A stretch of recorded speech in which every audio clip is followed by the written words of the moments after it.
So welcome everyone. My name is Jessica Laura and I'm the program director at the Interfaith Center at Miami University in Oxford, Ohio. And the Interfaith Center's mission is to invite people from diverse secular, spiritual, and religious traditions to participate in one another's practices in order to cultivate appreciative understanding and friendship.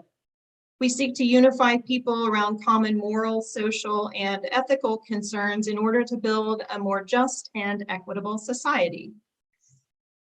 So tonight we're going to be talking about green burial. And green burials are sometimes called natural burials, and they are an ecologically conscious means of returning the body to the earth with minimal impact on the environment. So to get us started tonight, we're going to have a couple different speakers that are going to present from two different points of view with their experience in this green burial. And so I wanted to share with you a quote that's on the Green Burial Council's website. And I think it's really beautiful and kind of a nice way to start us off this evening. And this is something that John Muir said: "Let children walk with nature. Let them see the beautiful blendings and communions of death and life.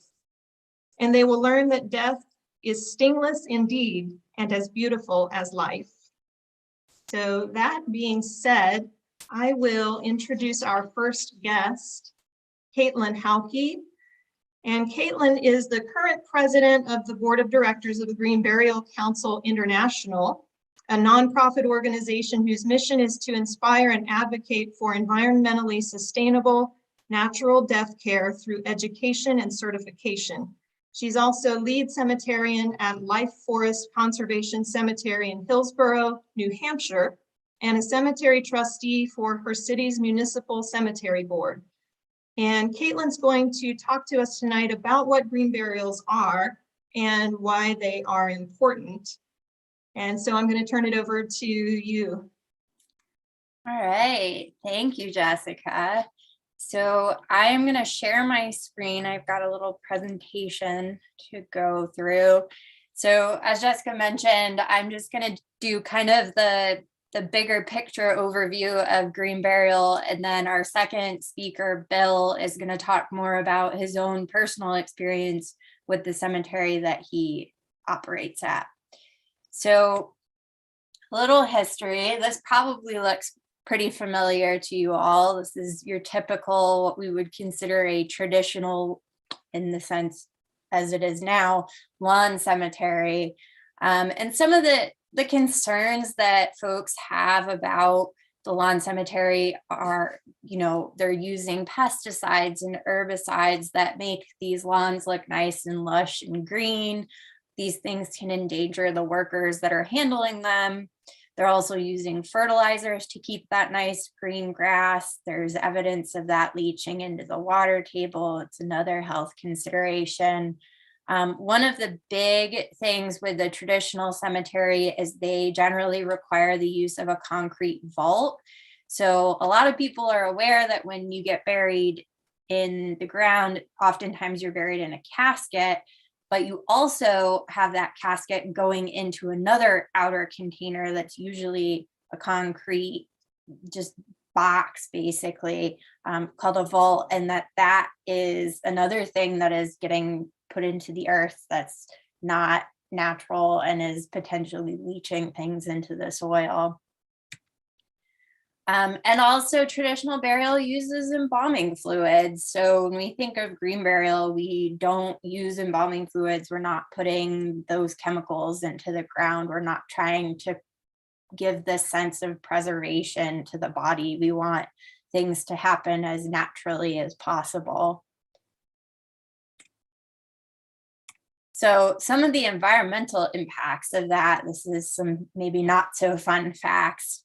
Each year, over 22,000 cemeteries in the US bury up to 4.3 million gallons of embalming fluid. There's 20 million board feet of hardwood. So a lot of those fancy, expensive caskets are made out of woods that may be rare. They're just resources that we could be not cutting down and using for caskets. I mentioned the concrete vaults. 1.6 million tons of concrete is getting put into those cemeteries. 17,000 tons of copper and bronze, things on like the handles and other adornments that might be on a casket. 64,000 tons of steel. And all of this is also creating potential worker safety issues. There's some research that shows that people that are handling embalming fluids are at a higher risk for leukemia. They also are at a higher risk for ALS, as well as COPD and neurological disorders are seen in people that are operating crematoriums as well. Environmental impact of cremation, which is actually right now the most common disposition method in the United States, that actually is also not great for the environment. We're utilizing fossil fuels in order to maintain those temperatures to get that flame cremation to occur. When we're doing the cremation, we're releasing things into the atmosphere. Things like mercury from dental implants are going out as they're getting vaporized. We're producing a lot of carbon dioxide per each cremation. So if you think about all of the cremations that are happening, we're making a lot of excess CO2 to put into the environment. And then we're also creating byproduct emissions as well from that burning. And we're releasing radiopharmaceuticals and things like people that have cancer and other diseases. So not to be too doom and gloom, we're here to talk about green burial. So what do I mean by green burial? And Jessica kind of gave us a brief outline of that in our introduction, but really green burial is a way for others to care for the dead in a way that impacts the environment in as small of a negative way as possible. So we're really looking to have this option that is protecting workers, so we're not exposing them to things that could affect their health. We want to conserve natural resources, so we don't want to use those hardwoods. We're reducing carbon emissions. We're not, manufacturing things or transporting rare materials or doing the cremation to create emissions that way. And we're also working on preservation and restoration of habitat. So I'll mention in a little bit, one of the types of green burial cemeteries that the Green Burial Council certifies are conservation cemeteries. So those go kind of are the above and beyond measure of protecting that land in perpetuity through conservation efforts. As part of green burial, we're not using embalming fluids, so we're not putting those chemicals into the ground. We're not using those fancy metal exotic wood caskets. We're also not using a vault, so we're not using concrete or plastic or fiberglass. And generally, when we think of green burials, we're focusing more on locally sourced items. If a body is buried in an outside container, it's going to be something that's biodegradable. It might be a pine box or a wicker basket, or even a shroud like you see in the picture there. Generally, these things are found by small artisans and often, ideally, hopefully locally sourced as well. And green burial also, I think, really kind of has a level of meaning to it that you might not necessarily get with a traditional burial, in that it can be very family oriented. So many cemeteries that offer green burial will allow the family to participate in that burial at a level that they may not with a traditional burial. So that kind of brings it back to being more of a way for people to kind of grieve and have that hands-on aspect to the process. So some other key things with green cemeteries is, again, we're using biodegradable materials or not. You can even be buried without being put in a box ahead of time. And we basically don't want to inhibit natural decomposition.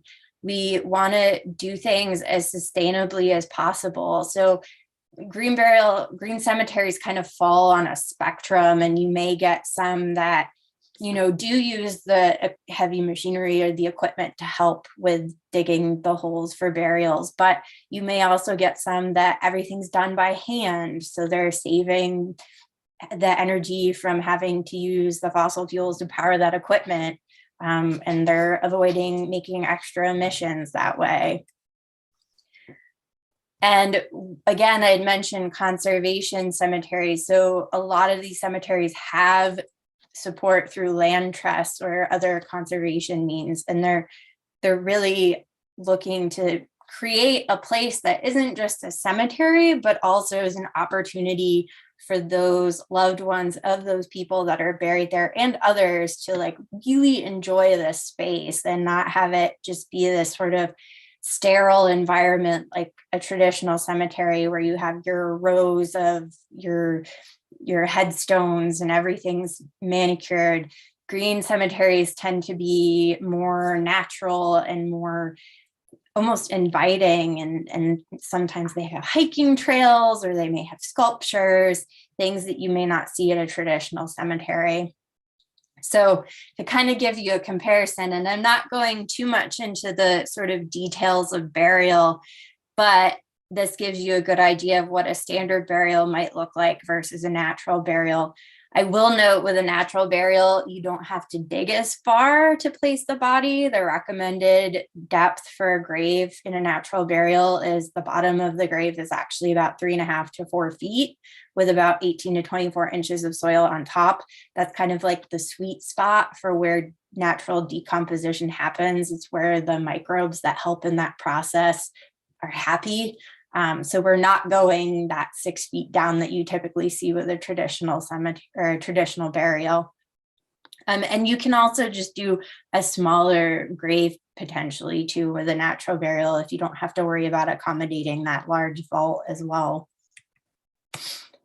Some of the myths that often get brought up with traditional burial and green burial and people thinking that you have to do things a certain way are, one of the things we often get asked for, well, don't you have to be embalmed? And the answer is no, you're not legally required by any state to be embalmed in order to be buried in a cemetery.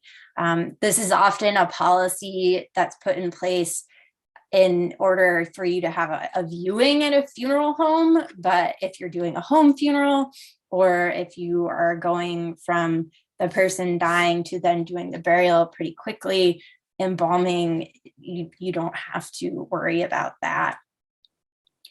And it has no protective properties. It really isn't doing anything other than making the body sort of look a little bit more like it did when it was alive and kind of slow down that decomposition process. And then when it comes to vaults are also not legally required. So you don't have to have a vault in order to be buried. This often is a policy of lawn cemeteries that are very manicured. They may require a vault because that makes it easier for them to do maintenance in those cemeteries. It keeps the ground flush. They can then run a lawnmower over it more easily. There is less settling on top of it with that rigid structure, but it's not a legal requirement. Some of the other sort of myths or concerns that come up in relation to green burial, and I've encountered this one myself on the board of trustees that I'm on, is that people are concerned that by putting a body into the ground without the embalming and without the vault and whatnot, that you're potentially going to be exposing people to infectious diseases that body may have had. And the science, I mean, it's just, that's not true. That's not how infectious diseases work. Sure, there are a few that you would be concerned if you were handling a body and putting it into the ground without any sort of casket or anything, something like Ebola, things that you're going to know were there before that body even gets to that point anyway. But there's no evidence to show microbial contamination of groundwater in green burials. Most of the contamination that they found in cemeteries actually comes from the casket materials and not from the body itself. So why do people choose green burial? There's actually quite a few reasons. I talked a little bit about how green cemeteries they bring things back to nature. They give people a sense of place. A green cemetery kind of becomes a place that you want to visit and spend time in, and it feels a little less cold and uninviting compared to a traditional cemetery. Some religions actually want you to have a green burial. So for example, the Jewish faith, their sort of standard burial practice is to have a green burial where the body is in contact with the earth. Some people choose green burial because they want to make as little environmental impact as possible. Cost is also another consideration. Generally, a green burial will be significantly more affordable than a traditional burial. You're eliminating the fancy, expensive casket. You're eliminating the embalming. You're eliminating the vault. So overall, the costs are going to be lower. And some people just really like the idea of going back to Earth the way they came and just becoming part of the environment once again after they die. And again, I had mentioned that a lot of times too, there's a little bit more potential for involvement in the burial process for loved ones as well. And again, talking about green burial and sort of going back to ritual, we talk about traditional versus green burial, but really more than just a couple hundred years ago, it was just burial. There was no green burial or traditional burial. We didn't have embalming. We didn't have all of these fancy accoutrements for burials. You simply were put into a grave and there wasn't all this extra stuff. And I think we've kind of come away from that and from having more of the family involvement and more opportunity for kind of customization of what service might look like.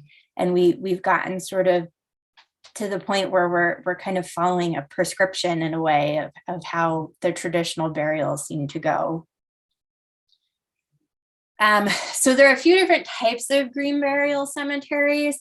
The most common one that we'll run into is a hybrid burial ground, and that's generally a conventional cemetery where they do traditional burials, but they either have a section that's devoted to green burial, or they may intersperse green burials among their traditional burial areas.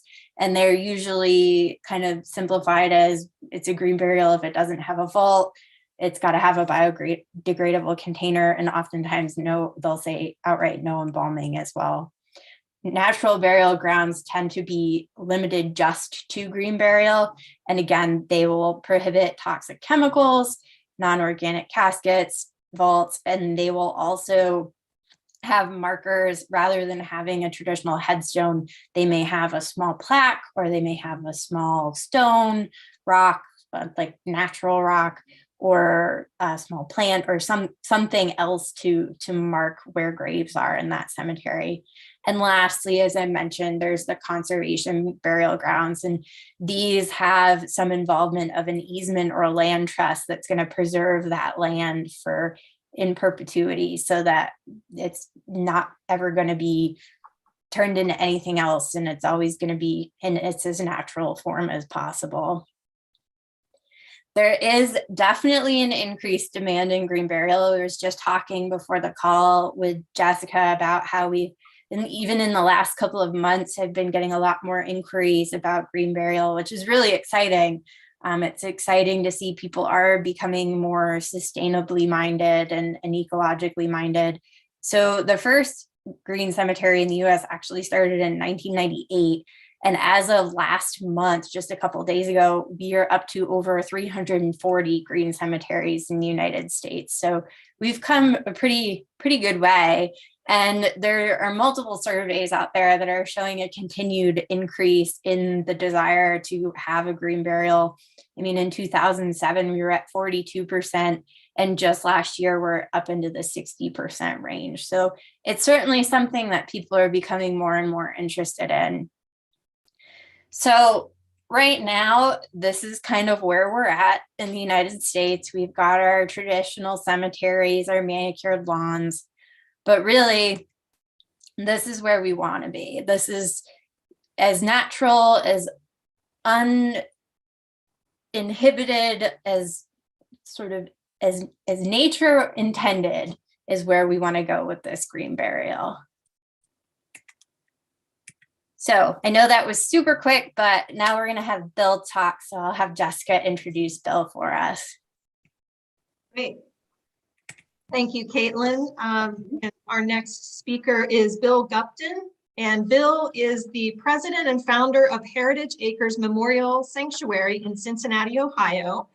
Heritage Acres is the only independent, dedicated natural burial ground in the tri-state area.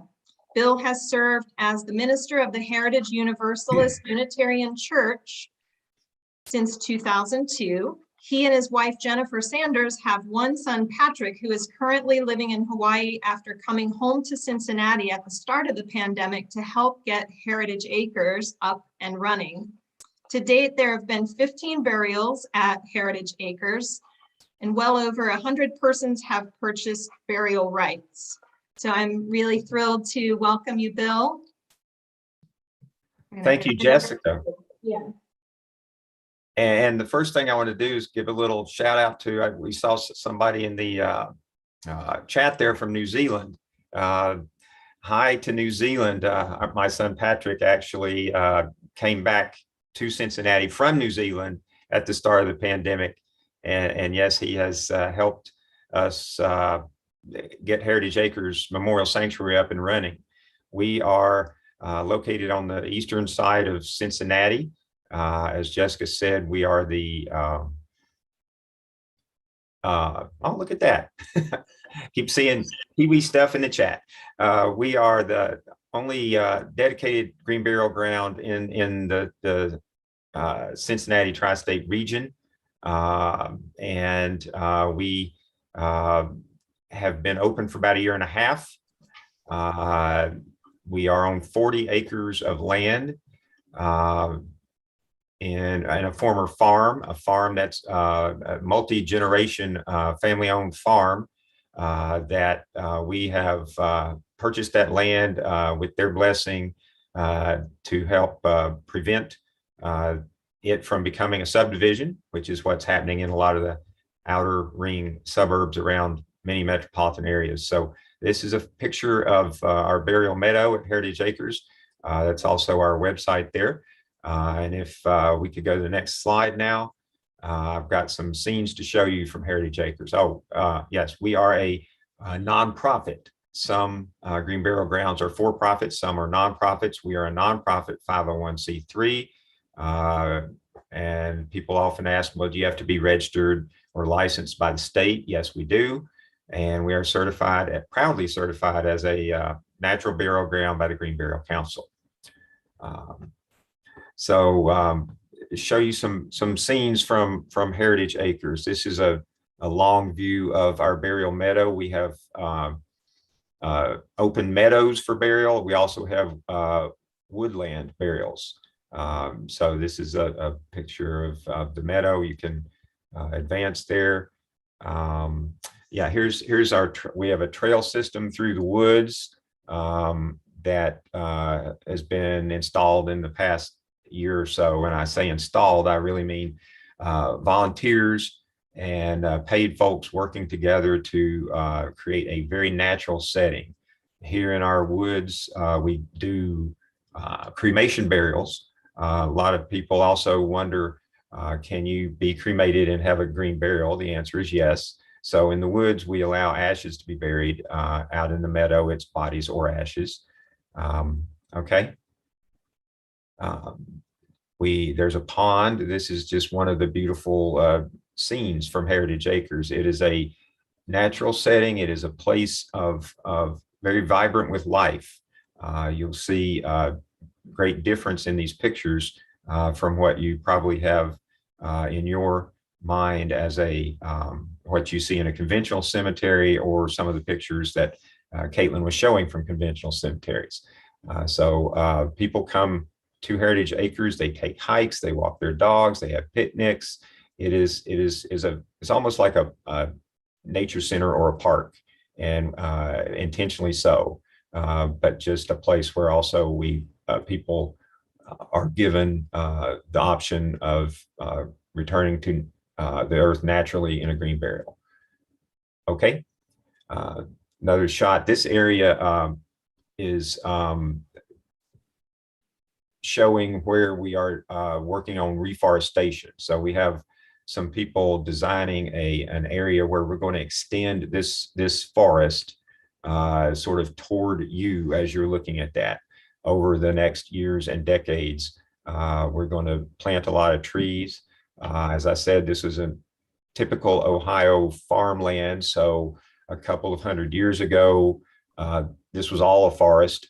And white people came and clear cut things and did agriculture. And so we're going to restore some of the woodland. And that's also a popular area for people to purchase burial rights, because they will be in the meadow now, but eventually in the forest. Okay. There are areas in our woods where we have where folks gather. This just kind of a picture of one of our iconic spots where there's people sit in a circle and have lunch or talk or gather right after a burial.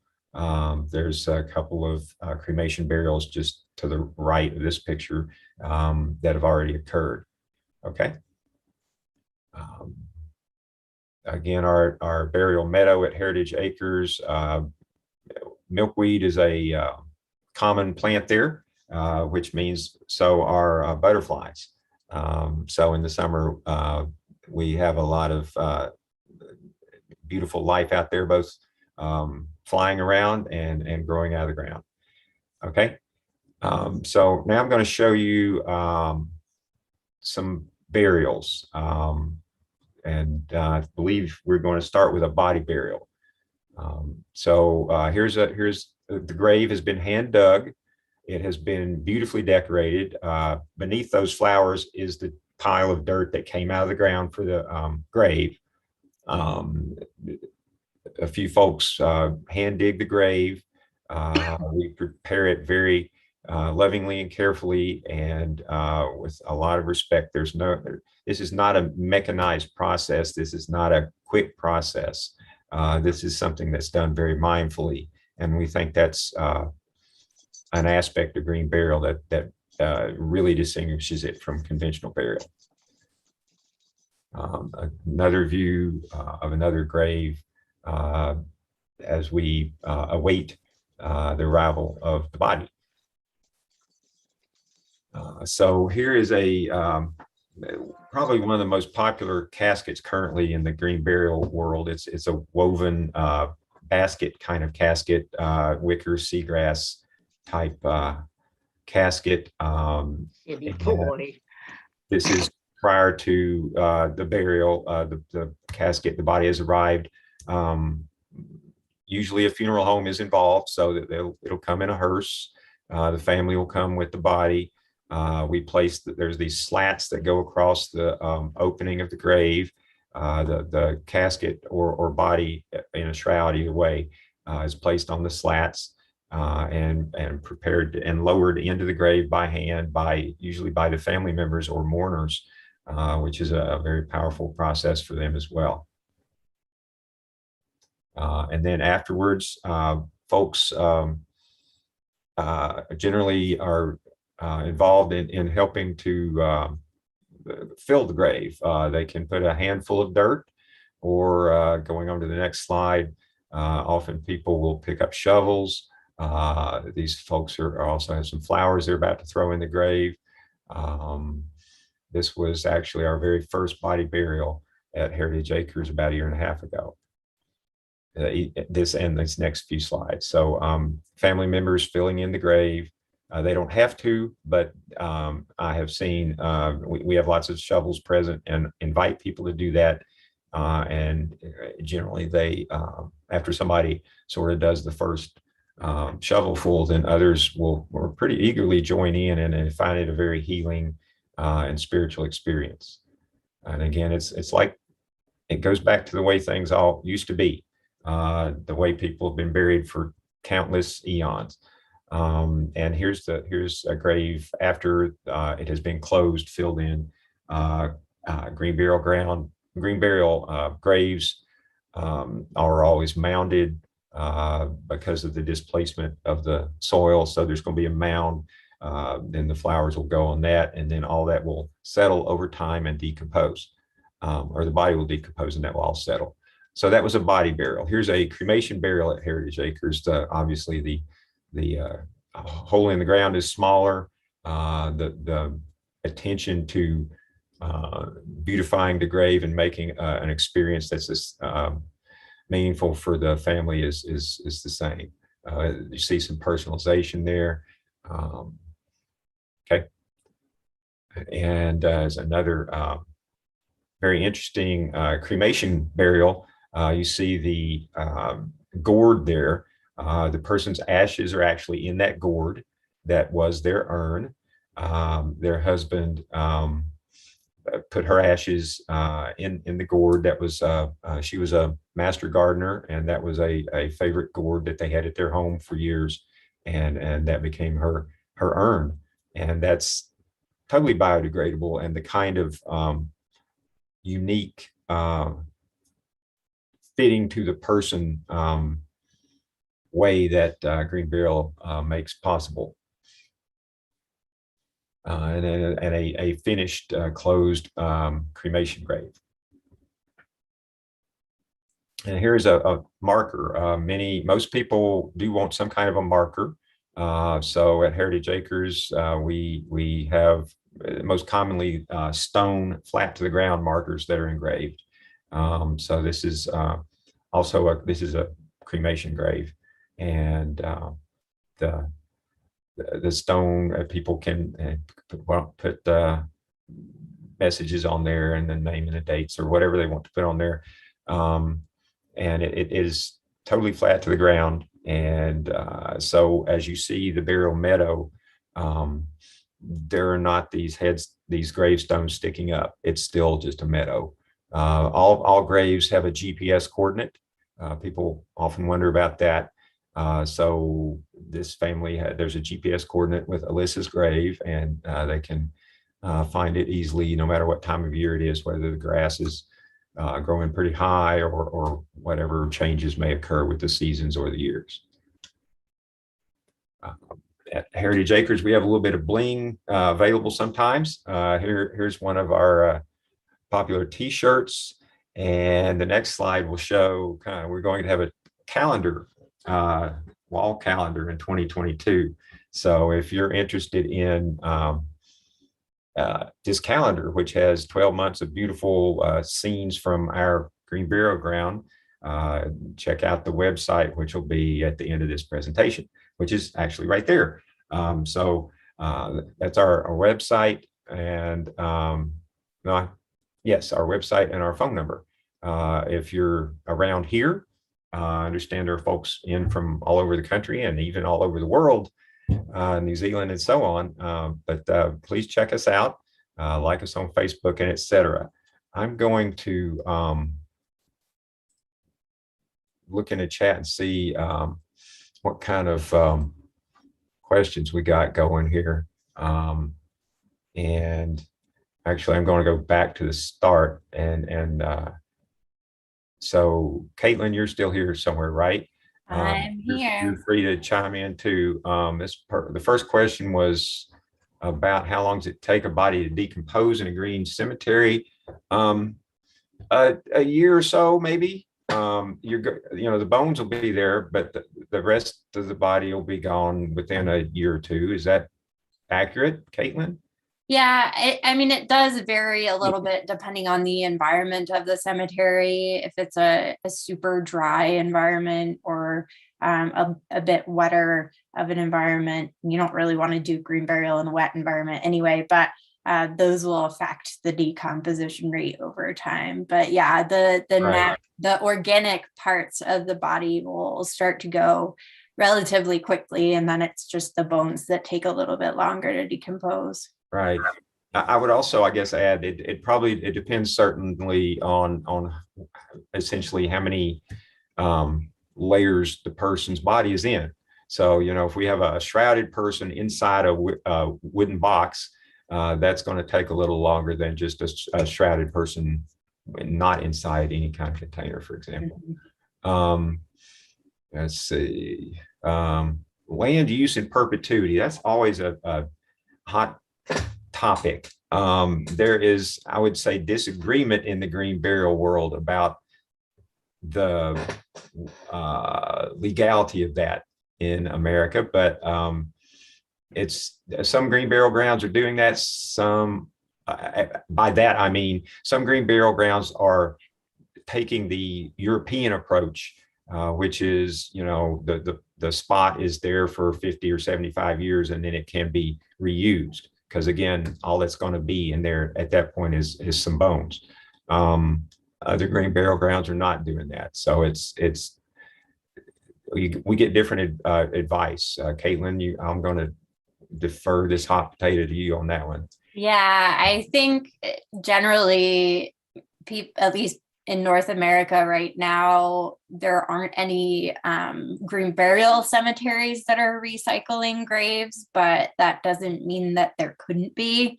I think there's a little bit of kind of a stigma or just an icky feeling amongst Americans that recycling a grave in that way just doesn't feel right.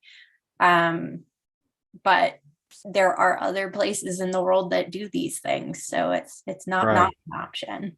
And let us recognize that any hole we dig in the ground in this country there are other people who have been there in the past history. There may not be a grave marker and you may not know their name, but the earth is constantly recycling us. And that's actually one of when you get into the myth questions about things like illnesses and so on. The earth is perfectly designed to recycle our bodies. We're part of this whole natural cycle, and it takes care of itself. The soil works very miraculously. So must one be buried in a cemetery? No. There are plenty of places where it is perfectly legal to be buried on your own property. It's just that you would then have the future owners of that property would have to be informed, and it might affect your resale value, but it's quite legal in most places, unless it's super urban. Workers given a fair wage. That's a good one. I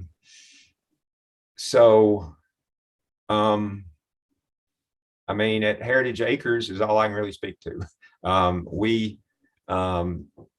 depending on the position the person has, we pay $15 to $20 an hour for some part-time employees. We're just getting started. And we have scores of volunteers. We actually had over 10,000 hours of volunteer hours put in at Heritage Acres in 2020. I think that the ethos of natural burial grounds is taking care of the earth and taking care of people. And I don't think I'd be surprised if anybody was taking advantage of people. Do you know anything about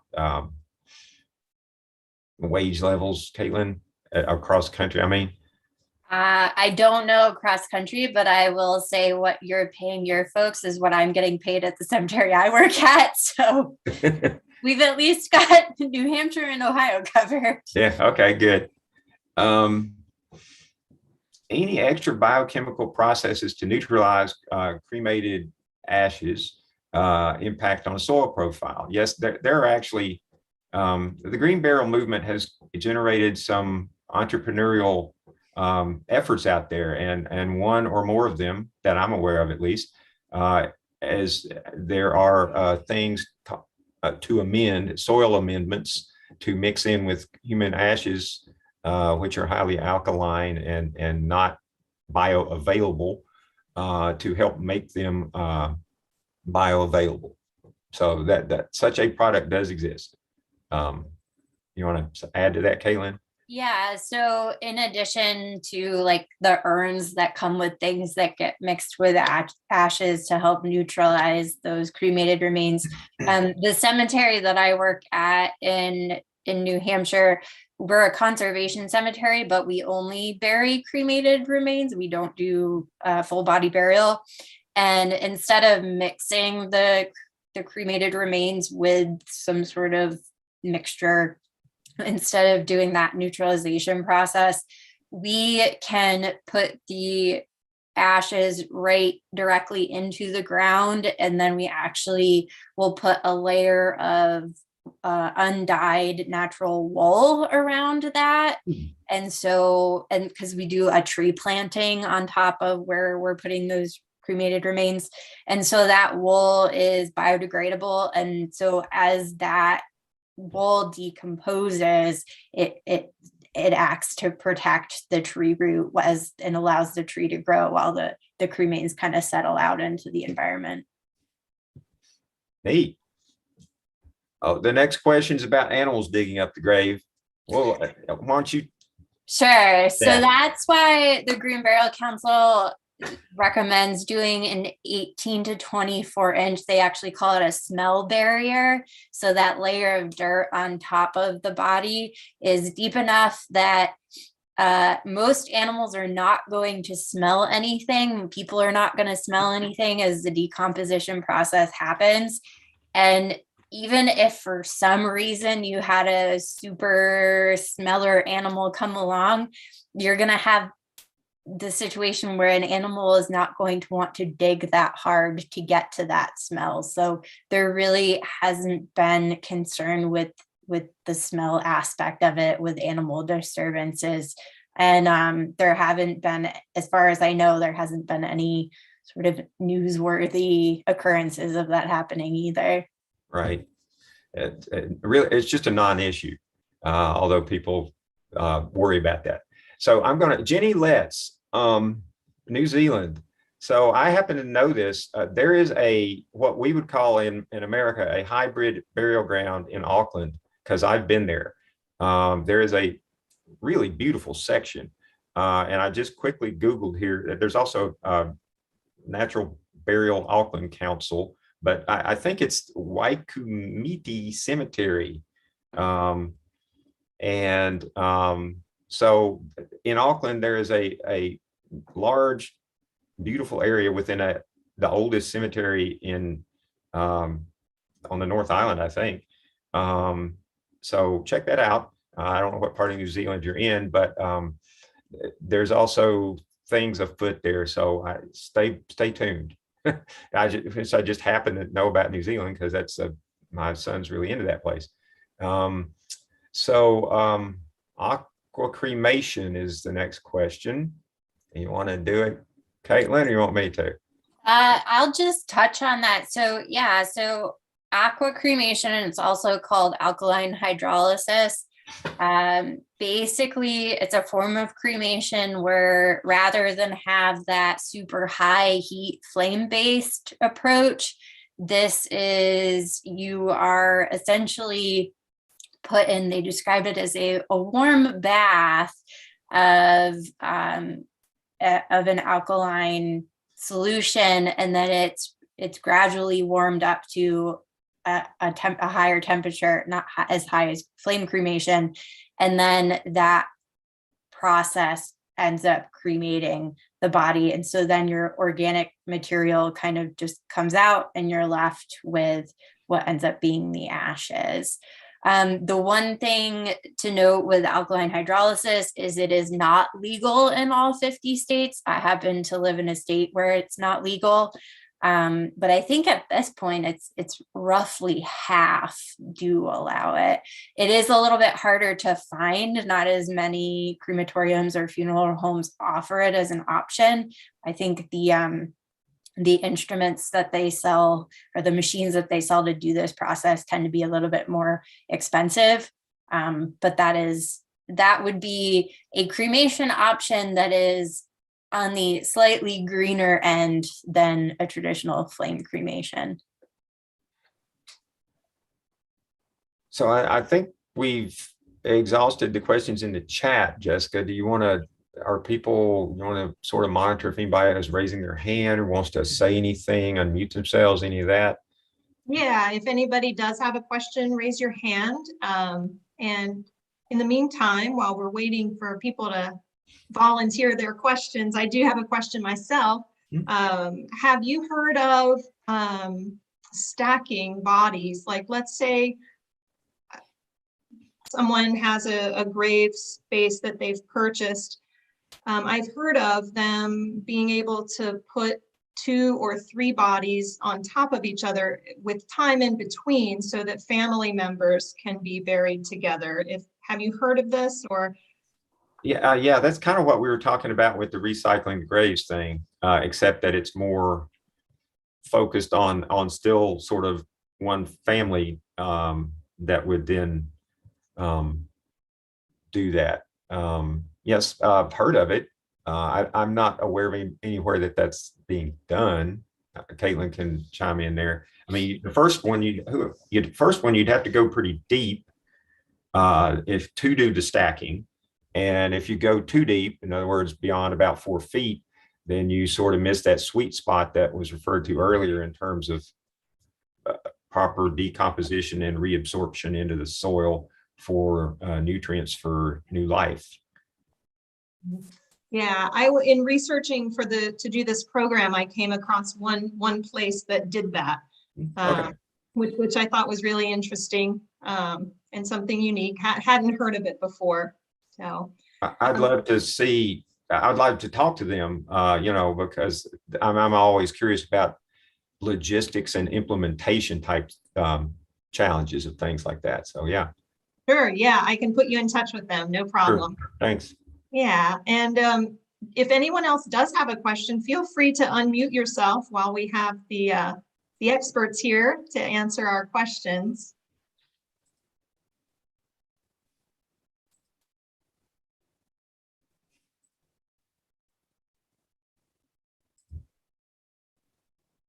All right. Well, if we don't have any other questions, we can I'll offer you, Caitlyn or Bill, if you'd like to say any closing words tonight. Sure. Well, thank you, Jessica, for having us both tonight. It was fun to listen, especially to hear firsthand experience from Bill. That was great.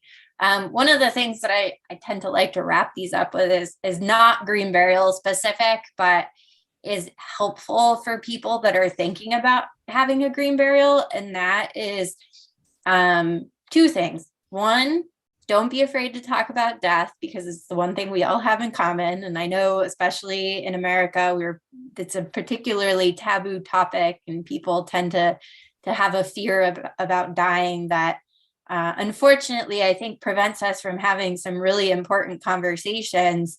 And the second point is, to that end, if you want anything done with your body after you die, whether it's green burial or aqua cremation or whatever, if it's something that is a specific desire for you, pre-plan, do the homework. If you want to have a green burial, figure out where that can happen closest to you, and have this stuff down in writing so that somebody out there knows that you have these wishes. And that comes back to the don't be afraid to talk about these things. It's especially important if you want to do something that isn't the traditional cemetery burial, because if people don't know what your wishes are, then you may not get that in the end. Indeed. And Caitlyn mentioned the fear of death that sort of permeates American culture. I have found that green burial for families helps to really mitigate that. I think a green burial can be such a beautiful and natural process and so different from what happens at a conventional cemetery.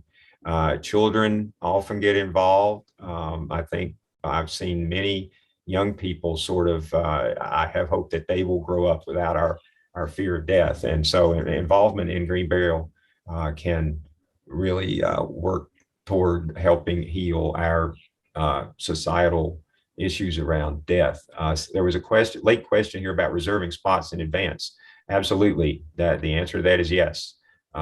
We have had about 18 green burials at Heritage Acres so far, but we've sold maybe 130 spots by this point.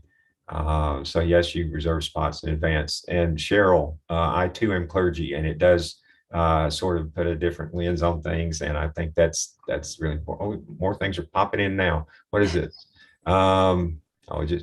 Thank you. Winter, that's a good question. It's not an issue where we are, because Cincinnati is southern Ohio. I mean, it's just across the river from Kentucky. The permafrost, the ground doesn't ever get frozen really in a deep kind of way.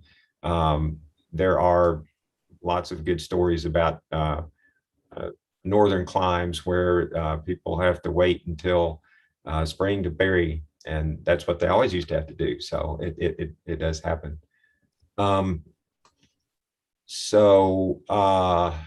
Interesting. I don't know, what time is it? 7:53. How much time do you give us here, Jessica? As much as you need. So I think Carol Fensel wants to speak. I think she might have privately messaged me. I don't know if she did you or not, but will you allow Carol to unmute herself? Of course, sure. I think I have now. Yeah. Okay. I can hear you. Okay. Well, Dick and I had been interested in the idea of the green burial, and we went out and visited and spent several times. We walked around and tried to see where was a good place to feel it. And when we thought we had found a place we wanted, then we called up Bill, and he came out and met us that day. So we also have had each of our two local daughters come out and visit at the Heritage Acres to see what it's like. But my far-flung family, I hadn't really talked about with all. And so because we were having the program tonight, I've invited my two sisters are on the line. And so they're getting a chance to see what the green burial is rather than my trying to explain it or send an email or whatever. So thank you for having the program. And I just give my testimonial that we're really pleased with the way things have been handled so far, and would encourage other people who think you might be interested to check it out. Thanks, Carol. Was not expecting a testimonial, and they are not, Carol, they were not a plant. I just want my last words, because I just see them in a chat. I would love for my last words here to final statement to be from the Maori people in New Zealand. I won't try to say it in their language, but in the English translation, it's in the chat here. As people disappear from sight, the land remains. It's beautiful. Yes, beautiful. Thank you both so much. Thank I know you. I learned a lot, and I hope everyone else did too. We've had lots of questions. Will this be replayed? And yes, it will be. It's been recorded and live streamed to YouTube. So that's probably the easiest place to find it. If you go to YouTube and look up the Interfaith Center at Miami University, you'll find our channel there, and all of our videos are always recorded there. So if you ever pop in halfway through, don't worry, you can catch up. So again, to echo what both Caitlyn and Bill said, the stigma or fear of death and kind of keeping it hidden and very sterile, I'm hoping is a thing of the past. I feel this is such a beautiful way to honor yourself as part of the earth, and to let others participate in the process seems like a right. And even in the burial, there's a sense of continuing to move on, and the cycles of life continue, and it brings some beauty to death. And it doesn't have to be such a grim and scary thing that we hide from. So thank you both. I think that this will be really valuable for lots of people in their death planning. Thank you. Yes. Thank you. Have a wonderful night. Bye. Bye.